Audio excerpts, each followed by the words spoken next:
আমন্ত্রণ জানাচ্ছি বাংলা কারেন্ট নিউজে। একসময় তার গলার একটি সংলাপে সিনেমা হলে ছড়িয়ে পড়তো হাসি, আবার কোনো দৃশ্যে তার উপস্থিতিতেই বদলে যেত পুরো পরিবেশ। কিন্তু আজ সেই কণ্ঠ আর আগের মতো নেই। যে মানুষটি হাজারো দর্শককে হাসিয়েছেন, পর্দায় দাপট দেখিয়েছেন, সেই অভিনেতা কাবিলা দীর্ঘদিন ধরে অসুস্থতার সঙ্গে লড়াই করছেন।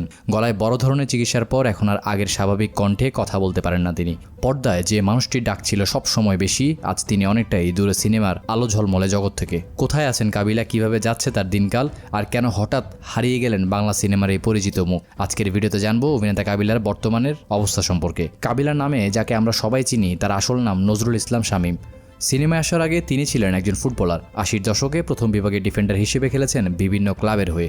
তারপর হঠাৎ করেই ফুটবল মাঠ থেকে চলে আসেন সিনেমার পর্দায়। 1988 সালে যন্ত্রণা সিনেমার মাধ্যমে তার অভিনয় জীবন শুরু হয়। প্রথম দিকে ভয় ধরানো ও নেতিবাচক চরিত্রে তাকে বেশি দেখা গেলেও পরে কৌতুক অভিনেতা হিসেবেই দর্শকের হৃদয়ে আলাদা জায়গা করে নিয়েছেন তিনি।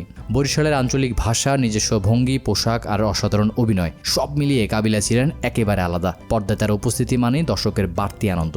কিন্তু জীবনের সবচাইতে বড় পরিবর্তন আসে তার কণ্ঠে সমস্যা দেখা দেওয়ার পর।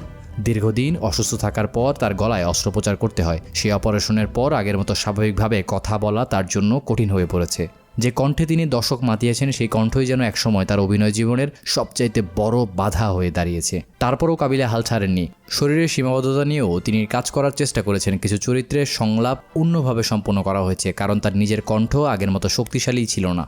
একসময় নিয়মিত সিনেমার সেটে থাকা এই অভিনেতা এখন অনেকটা সময় কাটান বরিশালের নিজের গ্রামের বাড়িতে। সেখানে বাগানবাড়ি, পুকুরে মাছ চাষ আর খেলাধুলার সঙ্গে যুক্ত থাকা নিয়ে তার এখন দিন কাটে।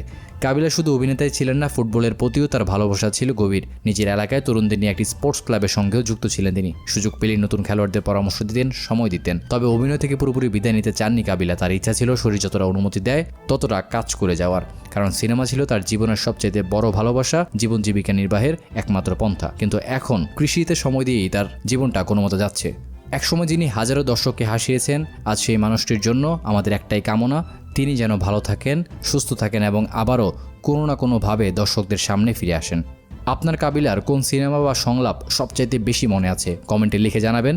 ভিডিওটি ভালো লাগলে লাইক দিন, শেয়ার করুন এবং চ্যানেলটি সাবস্ক্রাইব করে সঙ্গে থাকুন।